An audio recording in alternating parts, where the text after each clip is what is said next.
Boa noite, gente boa de Deus. Vamos ficar em pé um pouquinho e vamos fazer um pequeno movimento, se a gente puder. Quem está mais para trás, chegar aqui mais para frente, porque sempre, até daqui a mais uns 10 minutos, chegarão pessoas aí para não haver aquele movimento, e às vezes eu já estou falando. Eu peço a você sempre essa ajuda, essa colaboração, de sentar o mais para frente possível à medida em que você for chegando.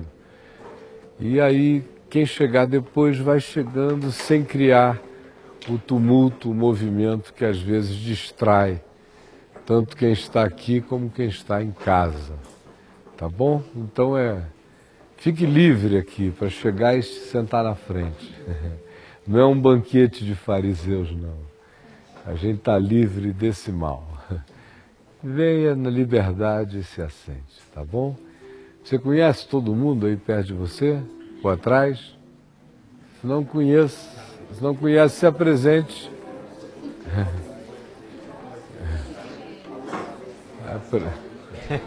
Tente guardar o nome da pessoa. Tudo bom, Martinho? Que bom, querida. Tudo em paz. Maravilha. Beleza. Que bom. Maravilha. Amém. Que bom, meu irmãozão. Prazer é meu te rever aqui hoje. Com a graça de Deus. Vamos dar as mãos?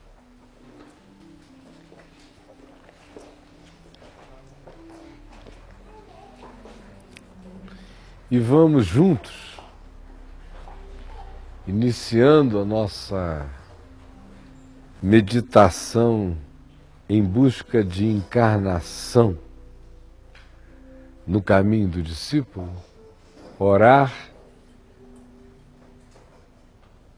a oração que Jesus nos ensinou, sem vã repetição. Começando agora a pensarmos nela, significado a significado, porque ela não é uma reza, ela é uma consciência, ela é uma arquitetura de consciência espiritual a nos habitar. Ela quer ser um olhar. Ela quer ser o olhar, ela quer ser o nosso respirar, quer ser o nosso oxigênio, quer ser o nosso pulmão, quer ser o nosso código de pensamentos, segundo a mente de Cristo, que nos ensinou a orar dizendo: Pai nosso que estás nos céus, santificado seja o teu nome, venha o teu reino, seja feita a tua vontade, assim na terra como nos céus. O pão nosso de cada dia nos dá hoje. Perdoa as nossas dívidas, assim como nós perdoamos os nossos devedores. E não nos deixes cair em tentação, mas livra-nos do mal, pois teu é o reino, o poder e a glória para sempre. Amém. Podem assentar-se.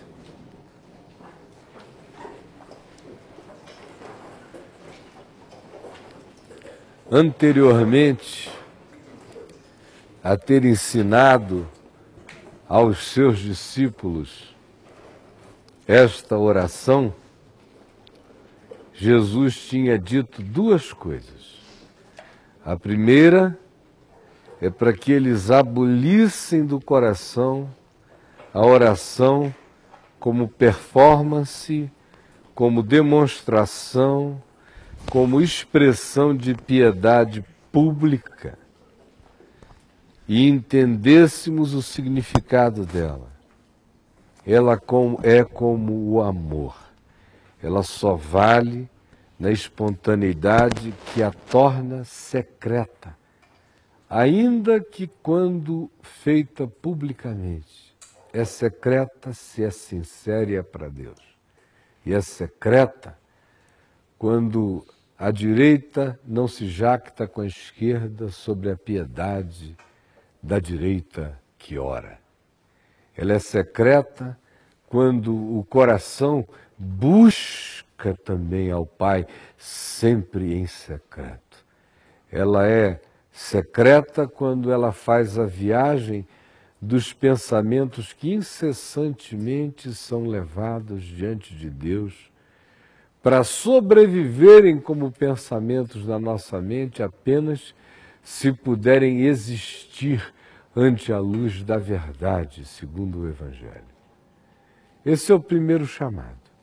O segundo, Jesus diz, é para que não caiamos no mecanicismo que pensa que a oração pode ser um rito, uma mecânica, e que pela repetição mecânica, ou pela mantra, ou pela insistência naquela construção que vai se tornando uma espécie de relíquia oral na boca dos que a pronunciam, ou receita mágica na boca dos que assim a fazem, supondo que pelo seu muito falar, ou pela insistência, ou pela mera repetição do conjunto da fraseologia, supostamente, em sendo ensinada por Jesus, carregada de um poder divino mágico, quem assim o faça, está fazendo o que Jesus disse que não era para fazer. E quando orardes, não useis de vãs repetições. O que eu vou ensinar a vocês não é para virar reza, é para virar consciência. É para se transformar em olhar. Porque a oração é para ser sem cessar. Ou a gente pensa que foi Paulo que inventou essa categoria, orai sem cessar. Na realidade, esse era um sonho de Paulo, mas o único que orou sem cessar foi Jesus. Ninguém mais, os outros todos corriam atrás. E o mais elevado na sua consciência ainda tinha que dizer como Paulo, de vez em quando eu esmurro meu corpo e o reduzo à escravidão. Ou pego todos os meus pensamentos e os levo cativos até a obediência de Cristo Jesus. Do contrário, a tirania do pensar se sobrepõe. Só em Jesus é que houve o orar sem cessar o tempo todo. Onde cada pensamento era uma oração, onde cada oração era um pensamento, onde cada gesto era um pensamento, era uma oração, onde cada emoção era uma oração, onde cada movimento era uma oração. A vida de Jesus era oração. Em tudo. Viver tem que ser uma oração.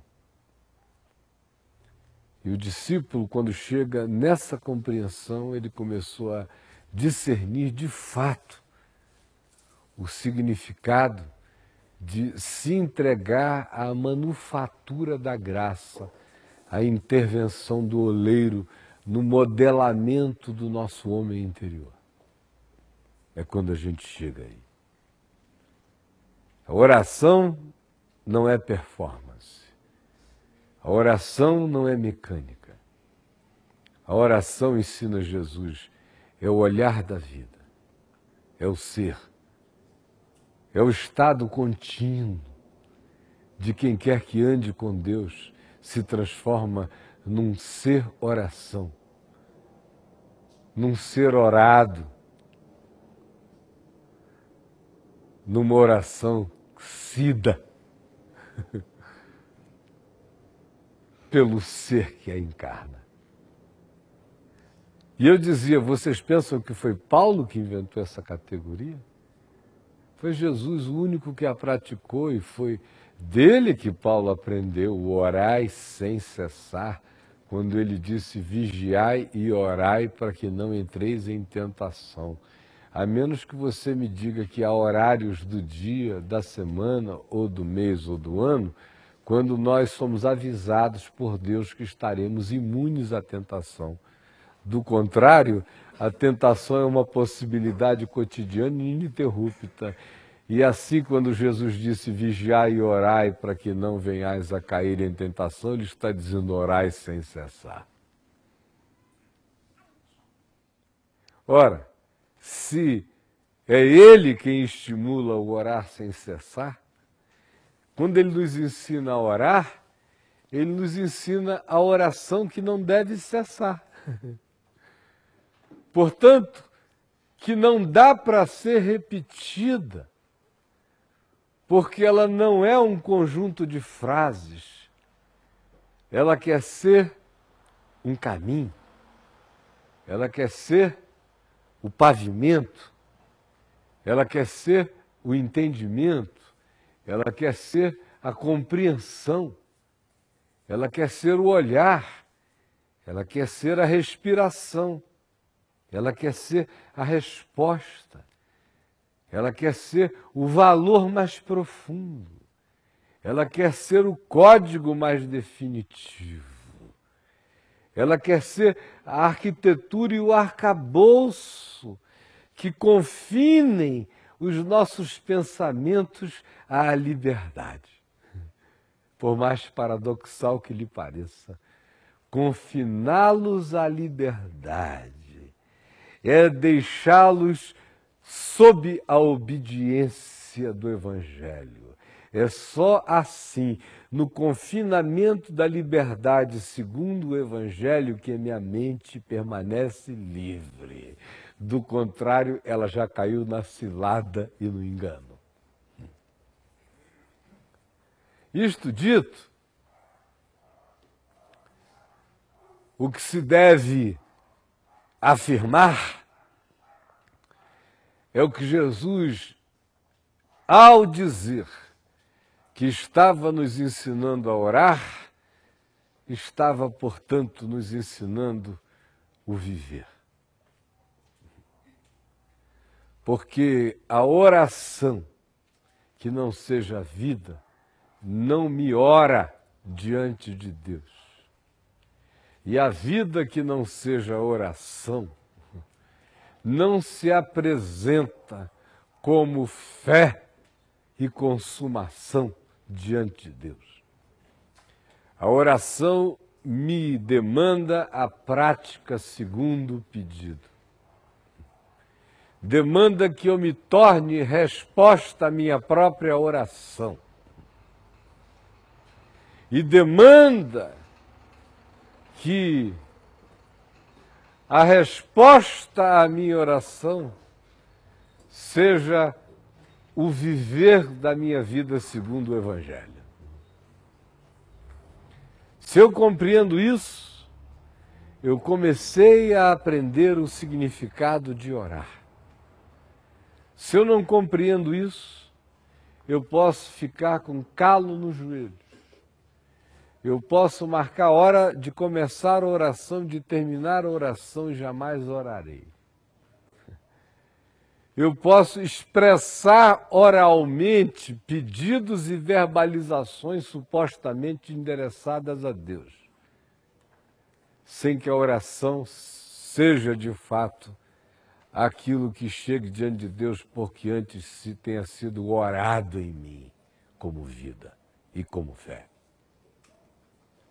Se você consegue compreender isso, a gente pode começar a falar do que Jesus disse, não para ser repetido, mas para ser vivido. O Pai Nosso, assim chamado, portanto, precisa ser liberto do seu status miserável de reza. Precisa ser liberto da sua condição de palavreado sagrado. Precisa ser na nossa mente descondicionado como oração infalível em sendo pronunciada. e precisa de nós ser afastada, como qualquer ideia que a vincule a uma mantra que, pela correção do dito, se torne um ditado humano, virando ditador diante de Deus, que não tem outra alternativa a não ser atender ao ditado da minha ditadura, pela minha crença de que a palavra ditada por Jesus é uma ditadura de oração contra o Pai. Livres disso, a gente pode começar a aprender o Pai Nosso. Não a orar o Pai Nosso. Porque no dia em que aprendermos o Pai Nosso, ele será orado. E enquanto o decorarmos, ele apenas nos petrificará. Quanto mais o repetirmos sem que o vivamos, sem que o entendamos, menos significado ele terá para nós, porque ele cairá na categoria das sublimidades que viraram farinha d'água, no consumo desprezível e banalizado das nossas percepções entupidas.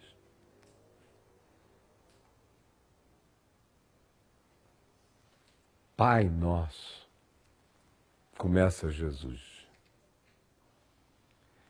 introduzindo um elemento novo na perspectiva da intimidade, não no conceito. No conceito, pela primeira vez, quem expressa de maneira ampla no Velho Testamento a ideia de Deus como Pai é o profeta Isaías. Como outros profetas o expressam como marido, traído, apaixonado. Outros o expressam como namorado de Israel, que cantou para ela: menina, te carreguei no colo, menina, cantei para te dormir. Ou nunca ouviu isso lá em Ezequiel? Deus disse, eu te encontrei, você era uma garotinha toda deslambida, com cordão umbilical, te peguei, te tratei, te cuidei, esperei você crescer, me apaixonei por você, casei contigo, falei, olha, não dá para ninguém, você é minha mulher, mas você virou uma prostituta. Mas a canção começa assim, te carreguei no colo, menina, cantei para te dormir. A menina era assanhada pra caramba, se assanhou contra o marido, se assanha até hoje, não para de trair. Mas é Isaías quem o chama de pai. Só que é em Jesus que ele vira paim, que ele vira daddy, que ele vira paizinho, papi. Papi. É assim que Jesus ensina, olha só a solenidade de Jesus. E quando orardes, direis assim, papi, paim, paizinho, aba, em aramaico. Quero o tratamento mais da alcova, mais da intimidade entre um filho e seu papai. Não era nem Senhor meu Pai, amantíssimo Deus e Pai, Senhor eterno,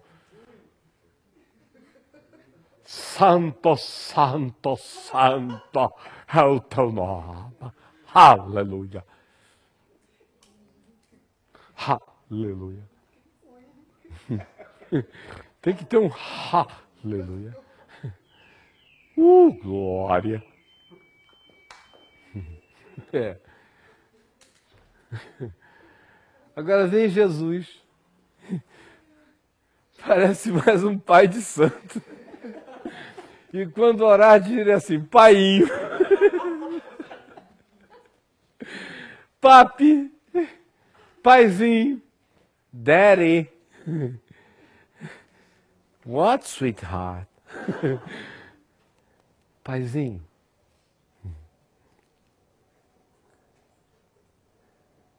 Essa é a revolução de tudo. Começa aí. Se o meu pensar, o meu sentir, o meu crer, o meu emocionar, o meu discernir, não começar a viagem a partir da ideia do meu significado íntimo em relação a Deus, meu Pai, meu Criador, nada se inicia em mim. Nada. A melhor outra viagem não me leva para o ventrículo superior esquerdo do Pai que está nos céus.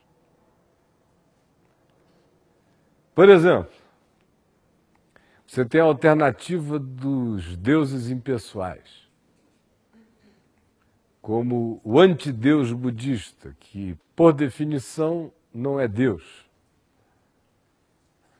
não é Theos. O budismo é a única religião de fato ateia, pelas categorias e compreensões do significado de divindade, segundo a fenomenologia do divino prevalente na maioria das religiões. Porque o Deus do budismo é sem saber que o é, embora eu seja nele, eu sei de mim e ele não sabe de si. E a minha grande salvação será um dia mergulhar na impessoalidade absoluta do divino, deixando de saber de mim, mergulhando na inconsciência de uma existência eterna, mas que não sabe de si. Se eu faço a viagem por qualquer uma outra perspectiva, eu sou colocado, por exemplo, no hinduísmo, ante o panteísmo. Tudo é Deus e Deus é tudo. Mas é uma categorização muito diminuta. Porque tudo não é Deus e Deus não é tudo. Tudo é muito pouco para ser Deus. Muito pouco. E nada é muito nada para ser Deus. Na realidade, tudo é em Deus, mas Deus não é tudo. Deus está para além de tudo. Se Deus fosse tudo, tudo é mensurável. Deus é imensurável, é inominável. Tudo é confinável, tudo é definível. O eterno é indefinível. Ele está para além do tudo. Tudo é nele, ele não é tudo.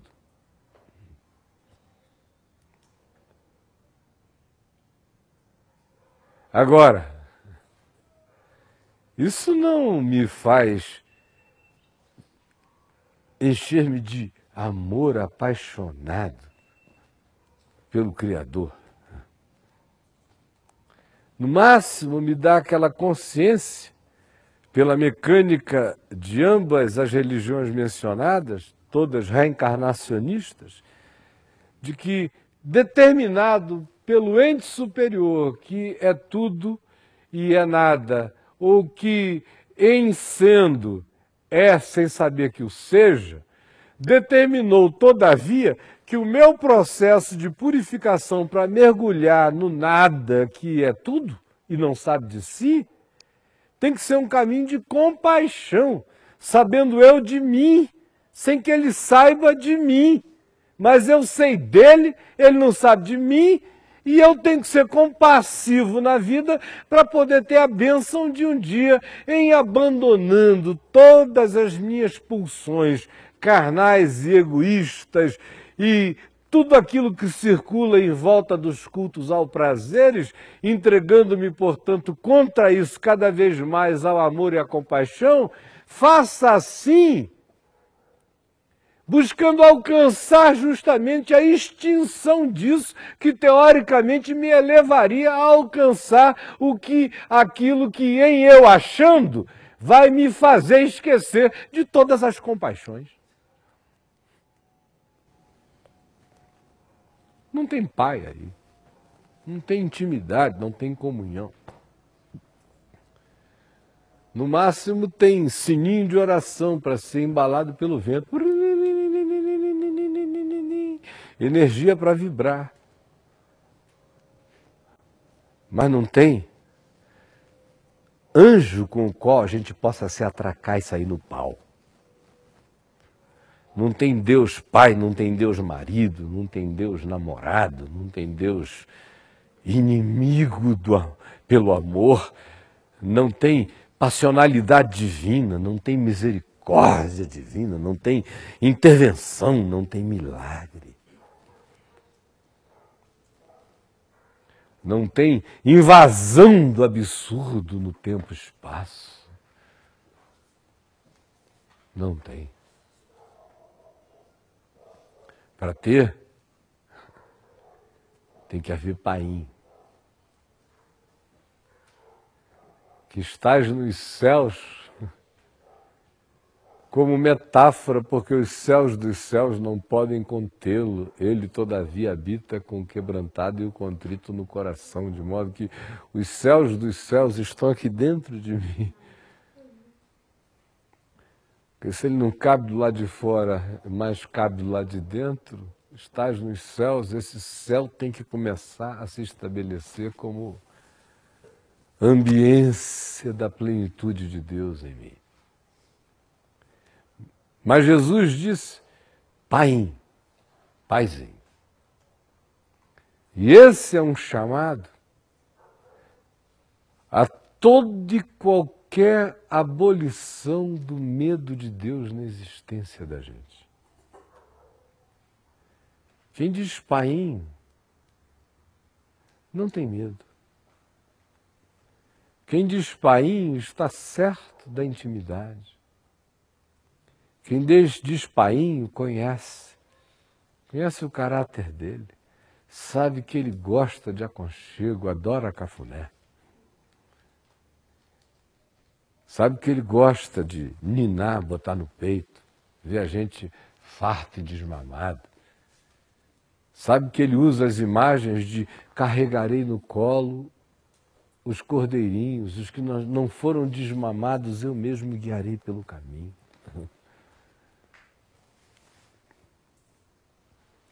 Quem diz Paizinho tem a certeza absoluta de ouvir filhinho.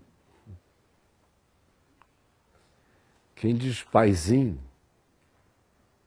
o diz porque sabe que aquele com quem se relaciona não quer conosco nada menos do que a mais profunda intimidade, a ponto de Jesus descrever essa intimidade como um casamento, uma fusão, uma mistura.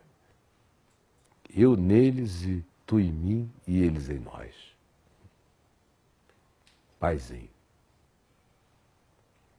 E o Paizinho virá para vós, e em vós fará morada, não foi o que Jesus disse? Aquele que ouve a minha palavra e crê naquele que me enviou, nós viremos para ele, nele faremos morada. O Paizinho, que me prepara a morada enquanto constrói a morada que me aguarda já em mim, hoje, aqui. Quem diz Paizinho não tem medo dos padrastos desta vida, dos satanases, dos diabos. Quem diz Paizinho não se entrega aos sentimentos bastardos, não se exclui jamais da graça, sabe que não tem esse poder, sabe que não é o filho que faz o pai amá-lo, sabe que o pai ama com a ajuda ou sem a ajuda do filho. Quem diz Paizinho se sabe objeto de um cuidado que não se transforma em ufania, mas apenas em confiança. Quem diz Paizinho fica livre de ansiedades, porque sabe que se Ele cuida de pardais, cuidará de nós. Se cuida de lírios que crescem e morrem no mesmo dia, cuidará muito mais de nós, ainda que sejamos homens e mulheres de pequena fé. Quem diz paizinho sabe que o nosso paizinho celestial sabe do que necessitamos.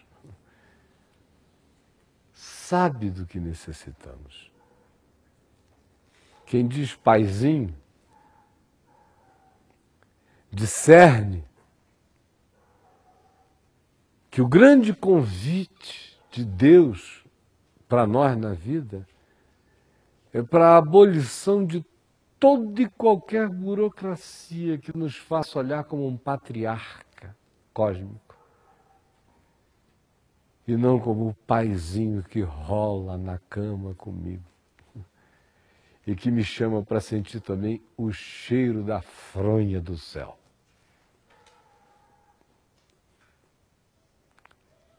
Quem diz paizinho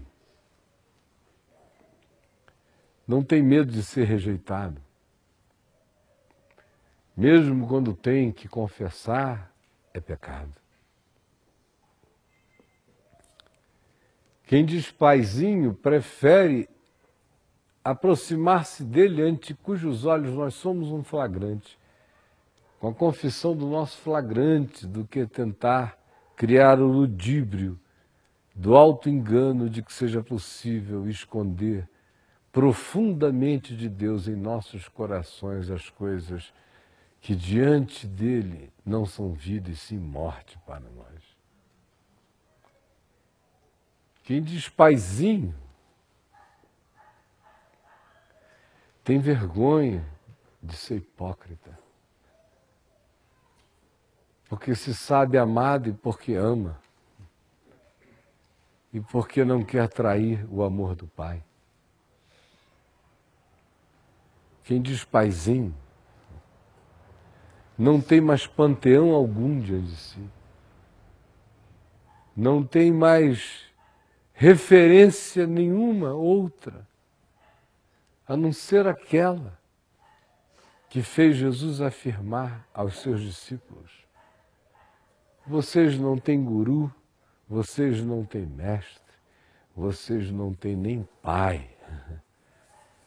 Quando vocês chegam nesse ponto, um só é o vosso pai, um só é o vosso mestre, um só é o vosso guia. Quando o painho entra na gente, com ele entra uma segurança poderosa. Quem tem painho não fica projetando e nem fazendo transferência afetiva para homem mais velho, quando a menina é nova, só porque faltou o pai na infância. O painho enche esse buraco no coração.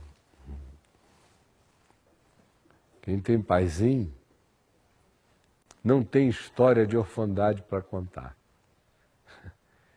Tem apenas a história da falta de privilégio dos primogenitores quanto a terem exercido a alegria de criar em você, embora você tenha descoberto, por causa do paizinho, que se teu pai e tua mãe te desampararem, o paizinho te acolherá. Quem tem paizinho não tem crise que faça perguntar: será que Deus se esqueceu de mim? Quem tem paizinho jamais é órfão. Pode andar sozinho, mas jamais em solidão. Pode estar em solitude, mas nunca em abandono. Pode estar andando ignorado pelos homens, mas não ignorado pelo Pai. Quem tem paizinho encontrou a pérola de grande valor. Encontrou o ninho tanto quanto o trono. Encontrou o cetro, tanto quanto aquele que conserta a cana quebrada. Encontrou aquele que tem olhos como chama de fogo, na mesma medida em que encontrou aquele que não apaga a torcida que fumega. Encontrou o santo, santo, santo, que é amigo de pecadores.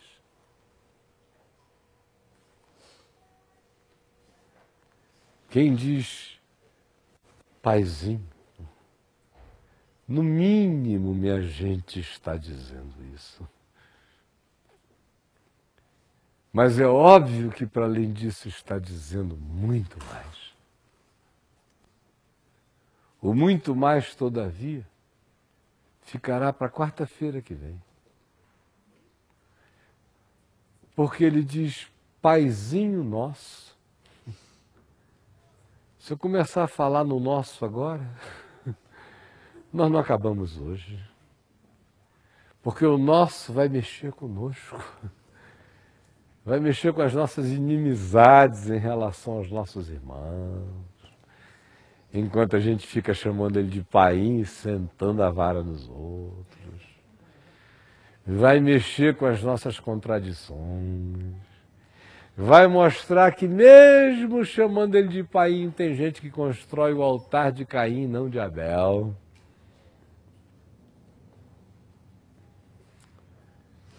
Mostra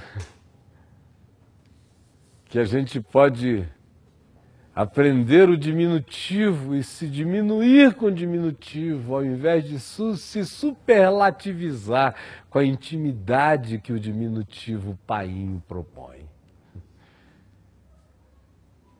Tem muita gente que eu conheço que ficou com a consciência teológica do Deus paizinho,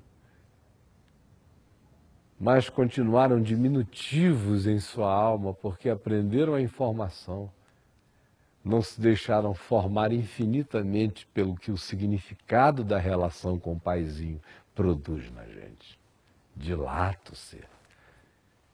Quando Paulo disse, você mergulha nessa percepção, expande-se todo o ser, a largura, a altura, o comprimento, a profundidade, você mergulha no amor do paizinho, que excede a todo entendimento.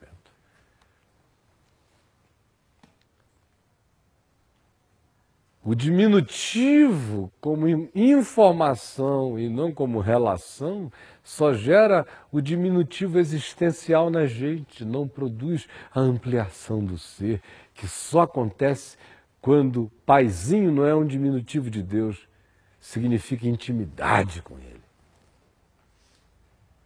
Do contrário, Ele nos diminui. Quando é verdade, Ele nos expande. Mas a maioria de nós não acredita na possibilidade de intimidade com o paizinho. Não acredita por uma série de razões. Não acredita em razão de que se o pai que nos viu não nos acolheu, como é que o pai que eu não vejo me ver poderá estar me acolhendo? Há muito trauma psicológico nos afastando da experiência afetiva do amor de Deus. Há muita culpa, culpa religiosa, culpa cultural, culpa moral, culpa real e culpa irreal, culpa objetiva diante de Deus e culpa neurótica, subjetiva, produzida pela cultura ou pela religião, ou pelo perfeccionismo da justiça própria, que nunca entendeu a graça de Deus. Mas que em razão disso, como culpa, cria-se em nós essa ideia de que não dá para confiar no paizinho, porque eu não me vejo como um filhinho, eu me vejo como um safadinho na casa do paizinho. Aí não confio. Enquanto eu não confio, o melhor de mim não brota. Tem gente que fica esperando brotar o melhor de si para confiar na possibilidade de uma relação com o Pai. Sem entender até hoje que nunca Deus se mostrou tão leviano como quando ao lado dele na cruz, um cara condenado pelo Império Romano, apenas no apagar da luz, disse, repreendendo o que na sua cegueira falava tolices, tu nem ao menos temes a Deus estando sob igual sentença?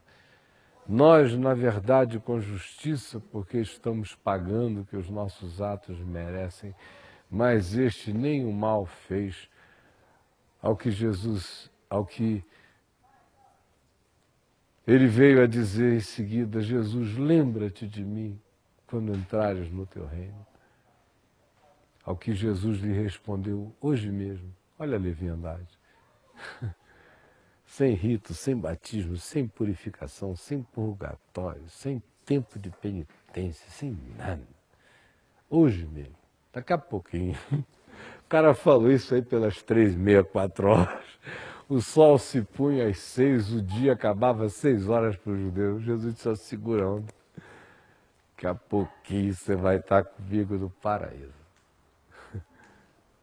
Agora, nós não acreditamos nisso até hoje.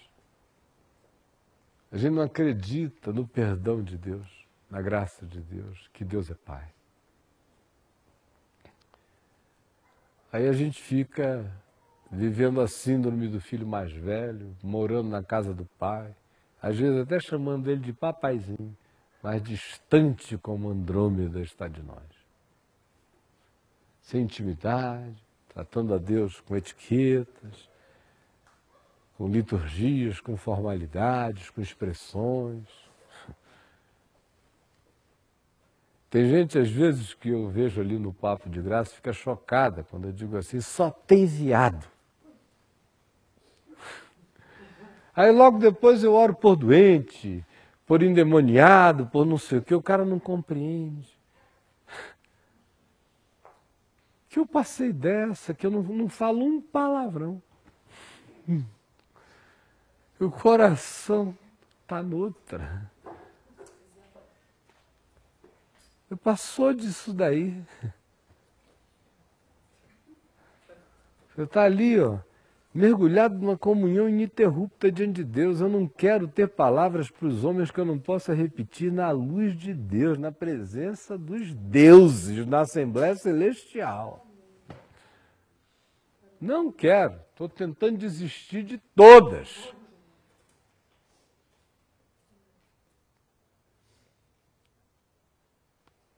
É com essa liberdade que eu digo as coisas que eu digo. Ou vocês acham que eu estou pregando na presença de quem? Na presença de Deus. De principados e de potestades. Do bem e da maldade. Que conhecem o meu coração, estão doidos para encontrar brecha na couraça da justiça do meu ser. Então, se eu não andar cingido com a verdade, com o capacete da salvação, com a couraça da justiça, calçado com o evangelho da paz, empunhando o escudo da fé e brandindo a palavra de Deus, se puser o galho dentro, os bichos adoram o medo, vêm e comem. Por que eu estou dizendo isso? É porque quem já mergulhou aí no amor e na certeza de que o paizinho me amou unilateralmente, me banca unilateralmente, minha vida acontece diante dele, e ele conhece o meu coração na presença dele, esse indivíduo pode ter a certeza absoluta de que nada o separará do amor de Deus. No entanto, a maioria de nós, como eu dizia, não crê nisto. Quase tudo nos separa do amor de Deus. como quase tudo nos separa dos nossos pais que estão na terra. É muito trauma paterno influindo até hoje, impedindo confianças em Deus. É muita supremacia do sentimento traumatizado contra a fé, que não depende de sentimentos, mas sim da consciência de quem Deus se revelou e de quem Ele jurou que é como Pai. Mas a supremacia dos traumas emocionais e afetivos nos impedem dessa confiança. Se eu fosse perguntar aqui, especialmente para uma geração mais nova do que esta que hoje à noite está aqui entre nós, quem é que foi abandonado pelo pai? Seu papai era um pai legal até que se separou da mamãe. Essa é uma quantidade enorme de pessoas. Ele foi um cara legal até que casou de novo. Depois que ele casou de novo, começou a ter filhos lá, esqueceu da gente para sempre. Era outro bando. O papai foi um cara que cuidou da gente com certa atenção enquanto nós éramos bem pequenininhos, mas assim que a gente começou a se virar, ele não deu mais a mínima.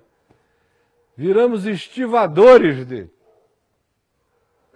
Esse negócio de pai é meio complicado. Pai é abusivo, hein? E a menina com trauma de pai, para confiar do pai. A garota que foi bulinada na infância ou molestada, vai confiar no pai? Eu vi uma das figuras públicas mais respeitadas da história recente das últimas décadas no Brasil me dizer, depois de muita conversa dele boba sobre um ateísmozinho que eu nunca levei a sério, tratava assim na gozação o ateísmo dele, aí ele foi desistindo de ficar ateu comigo. Você não dava mínimo para ateísmo. Para essa besteira. Essa conversa para outra. Você é ateu? Para de besteira. Aí você é um traumatizado. É só isso. Até que chegou um dia e ele falou, olha, você fica dizendo que o meu ateísmo é de trauma. Eu tenho que admitir que é mesmo. Porque foi um psicólogo que me libertou de Deus. Eu digo, olha só como é que foi um trauma. Agora, eu disse, o que a religião fez em você para você ter que ser liberto de Deus num divã de um analista? Aí ele disse, eu fui criado no interior de Minas, em escola de padres, depois eu e meus irmãos fomos para o seminário, tinha aqueles padres ali que ficavam bicorando o bumbum de garotinho. Na hora de tomar banho, você ia quase que com um cinto de castidade, meio preocupado. Tinha padre que queria te fazer oração, reza à noite, você, com massagem helvética, ou coisa do gênero, né? Eu fui ficando grilado. Aí chegava aquela hora de o padre dizer, ajoelha para orar, e eu ajoelhava, mas com a mão atrás, né? E até hoje eu tenho esse grilo. Todas as vezes, eu fiquei anos tentando ser cristão. Quando eu ia para a igreja, que dizia assim, agora ajoelhem-se para orar, eu sentia aquela necessidade de botar a mão atrás. Porque parecia que Jesus ia fazer comigo o que o padre queria. Aí eu associei Jesus ao padre, padre a Jesus, Jesus a Deus, Deus a igreja a Deus. Aí sobrou o quê? Eu aqui, ó, com medo de levar no rabo. Aí o cara vai querer um pai desse? Muito trauma. E quantos traumas? Estou dando aqui exemplos caricatos para vocês vejam como uma das figuras consideradas mais nobres da história do país, uma das mentes e consciências mais veneradas, sofria de uma doencinha desse tamanho na alma. Como essa coisa é forte. Como destrói a gente. Ora, se o pai terrestre gera essa insegurança quando nos trata como órfãos vivos, de pais vivos e indiferentes, Imagine também o significado da religião como mãe, como pai para a alma humana. Na maioria das vezes, um padrasto, um carrasco perverso, uma madrasta caprichosa, cheia de desejos. Um pai absolutamente caprichoso, perverso, meticuloso, perfeccionista, insuportável, diabólico nos seus desejos. Aí isso é plantado desde a infância na cabeça das pessoas, e para tirar essa droga de pai da cabeça. E o cara chegar ao paizinho, não como consciência de que no aramaico era assim que Jesus dizia, mas como experiência relacional, de confiança, de entrega, de intimidade, de certeza, de acolhimento e de liberdade para trazer o ser inteiro e derramá-lo diante dele, sabendo que ele é aquele que conheceu a nossa alma e não a desprezou. Esse é o entendimento fundamental que eu tenho que ter para continuar a compreensão do que Jesus está querendo me ensinar, não a orar, mas a viver como oração que se existencializa em atos, em gestos, em compreensão, em percepção, em interpretação da vida. Vamos ficar em pé.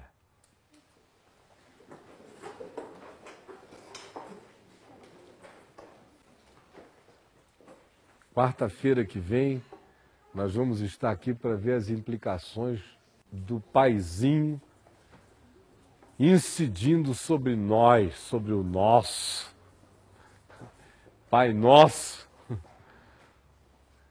Tem gente que é tão egocêntrica, que se sente uma multidão tão grande, de um ego multifacetado e privilegiado, que ora quando diz Pai Nosso, exclui o mundo inteiro e diz, Senhor, não olha para o resto não, porque eu valho mais do que a turma toda. Pai Nosso é só meu, os outros que se danem. É o tamanho do auto-engano. Mas o Pai, minha gente, é nosso. Aí não adianta a gente ficar diminuindo o banco de dados da filiação, da paternidade. Nossa, nós evangélicos. Nós cristãos. Aí o pai diz, que é isso? Está querendo me fazer estéril? Se um Deus que seja pai só dos evangélicos é um Deus que não criou quase nada, né? Um Deus que seja pai só dos cristãos, pelo amor de Deus, está carente demais, está precisando de uma clínica de fertilidade. Aí chegam os islâmicos, Pai Nosso, porque Deus para nós é pessoal. E a gente pelo menos tem parentesco com Abraão, Isaac, Jacó, Moisés e a tropa inteira. Aí o pai disse, que é isso, rapaz? Você está querendo me fazer o quê? Dono de boi de raça? Dono de pedigree genético, de banco de dados, de informação genética? Para com isso. Aí chega o cristão e diz, no Oriente Deus não tem filhos. Porque quase não tem cristianismo lá, está todo mundo perdido, só tem bastardo. Aí o Pai, que está nos céus, diz, com que arrogância você fala acerca disso? Você não sabe nem se está com pólipo no intestino? Sabe nem se tem uma solitária em você? Não conhece nem os parasitas que estão comendo você por dentro? Não pode medir nem a densidade da secreção das suas melecas, que estão dentro da sua fuça. Não discerne nem a produção das suas remelas. não tem coragem de olhar para trás no vaso, nem para ver o volume do bolo fecal, nem a qualidade dele. E quer dizer que eu, o paizinho de cada ser humano, não fui eu que criei quem eu criei e que sou pai de quem eu quero. Ou vocês estão pensando que eu sou pai da laia safada de vocês? Que basta mudar de mulher já esquecer os filhos. Eu sou o pai e mãe eterno. É por isso que eu sou Deus e vocês não. É porque, ainda que alguém seja infiel, eu permaneço fiel, porque eu prometi a mim mesmo que eu seria fiel. Então, não tendo ninguém superior por quem jurar, eu disse, eu juro por mim que não mudarei de ideia. E eu sou eternamente teimoso, diz o Senhor. E esta é a minha salvação. O paizinho é teimoso acerca de ser meu pai. E eu vou dizer uma coisa a vocês, se Deus pode ser meu pai, qualquer outra criatura do mundo está sob esta filiação. Porque a partir de mim, eu sei que ele pode ser pai de qualquer outro. Eu não sei a partir de você. Pode ser que você seja muito especial, hiperqualificado, overqualified. Não sei. Eu sou tão desqualificado e dos pecadores sou o maior que quando eu olho para mim, eu sei que cabe na arca qualquer outro cara. Aí eu tenho muito pânico de dizer quem é, quem não é, quem está, quem não está. Eu, no máximo, consigo dizer quem está ensinando o que é errado ou fazendo o que é errado. Mas limita-se à observação da história. O que acontece entre esse homem e o pai, Deus me livre de me meter, porque esse homem é filho dele e é meu irmão, querendo eu ou não. É meu mano. E o pai diz, não tenha vergonha dele, senão terei vergonha de você. Vamos orar? Vamos dar as mãos aqui. E muita gente vendo a gente ali na terra toda, participando em casa, em qualquer lugar, em grupos, às dezenas, às centenas. Participe conosco. Venha para cá, deixa a gente entrar aí. O que nos une é aquele que está aqui e está aí, que é Deus de perto e Deus de longe.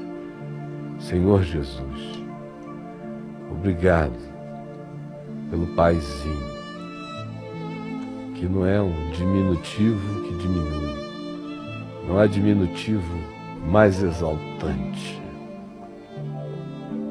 mais glorioso, do que não só chamar, conhecer o paizinho da gente, que nos ama, cada um. Vem e assenta na nossa mente o entendimento do que tu, Senhor Jesus, querias estabelecer como pedra fundamental para a nossa consciência, para o nosso olhar da vida, dos céus e da terra. Nós somos todos filhos do paizinho. Por favor, tira da nossa mente as falsas ideias dos padrastos da religião ou das nossas próprias construções mentais. E revela-te, ó Pai, hoje a cada um aqui e a milhares de outros longe daqui. Revela-te como o paizinho e chama cada um para o teu amor, para confiança em ti, sem medo, sem reservas, para orar crendo, para andar sem medo, para saber que o Senhor sabe, Ajuda-nos a termos esse entendimento, essa fé, esta confiança, este relacionamento, esta intimidade, esse vínculo que diz, como Jesus, eu neles e tu em mim e eles em nós. É o que eu te peço para todos nós e para mim, como consciência e como experiência de fé, todo dia. Em teu nome, Jesus. Amém e amém. Aleluia.